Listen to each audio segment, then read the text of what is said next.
Welcome back. Today, we join a craftsman as he transformed a heavy steel plate into a precision weapon, relying entirely on raw heat and mechanical force. An angle grinder initiates the first critical separation. The steel is brought to a glowing red heat to temporarily alter its internal crystal structure. At this temperature, the metal yields to a heavy chisel, splitting into 3 distinct prongs without shattering. A steel wedge is driven between the tines to widen the gap, forcing the metal while it cools risks microfractures, so a torch provides localized heat to maintain malleability.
The anvil's horn serves as a fixed radius for bending the outer tines.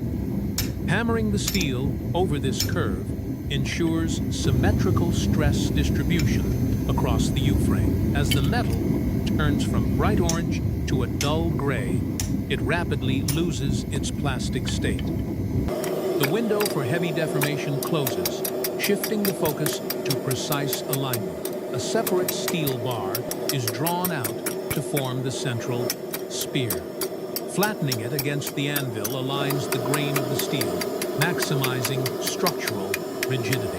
The components are positioned together while the ambient heat allows them to stabilize as a single geometric profile.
After a rapid water quench to lock in the initial shape, the heavy fabrication phase gives way to material removal. The rough, forged surface is leveled against an abrasive belt. Sanding not only cleans the steel, but exposes the true geometry, making it possible to mark highly accurate layout lines. An angle grinder is deployed to cut away the negative space between the prongs. The intense shower of sparks indicates a high carbon content in the steel. Working with a cutting disc requires absolute control, as a single slip could ruin the internal curve. Removing the bulk of the material this way is highly efficient, though it leaves sharp burrs along the fresh cuts. Hand files and a rotary tool smooth out these harsh edges, slowly refining the heavy steel blank into a balanced aerodynamic profile.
With the outer silhouette established, deep channels are carved into the prongs.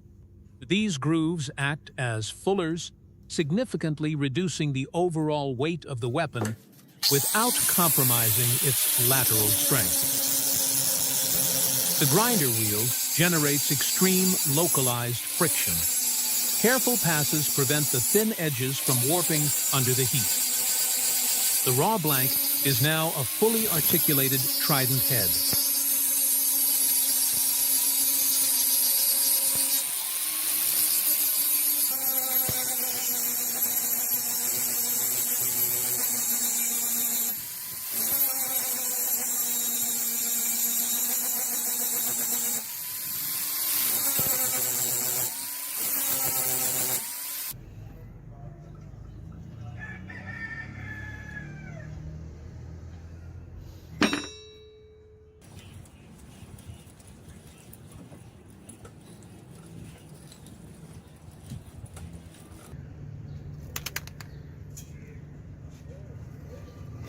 Focus shifts to a solid block of brass, marked and cut on a bandsaw to form the handle's collar. Brass is relatively soft and naturally resists corrosion, making it an ideal transitional material between the heavy steel head and the shaft. Before final assembly, the Trident head must be hardened. A traditional brick and charcoal forge brings the steel back to critical temperature. The glowing metal is immediately plunged into a bath of oil. Oil cools the steel slower than water, drastically increasing its hardness while preventing catastrophic thermal shock and cracking. The blade is now locked in a highly rigid, durable state.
Hours of grinding and heat treatment culminate at the buffing wheel. Polishing the hardened steel removes microscopic surface imperfections where rust could take hold. The result is a mirror finish that highlights the contrast between the dark forged steel and the machined brass components. Final assembly brings the disparate elements together. Precision threading ensures a tight mechanical fit, locking the heavy head to the polished shaft.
Displayed on raw leather, the completed Trident reveals the full scope of the transformation.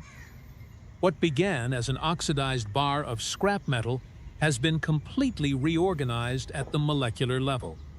The design balances brutal forging force with meticulous, high-tolerance machining. Every carved groove and polished surface serves a functional purpose, elevated by the craftsman's absolute attention to detail. It is a tool built for impact.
The true measure of any edged weapon lies in its physical application.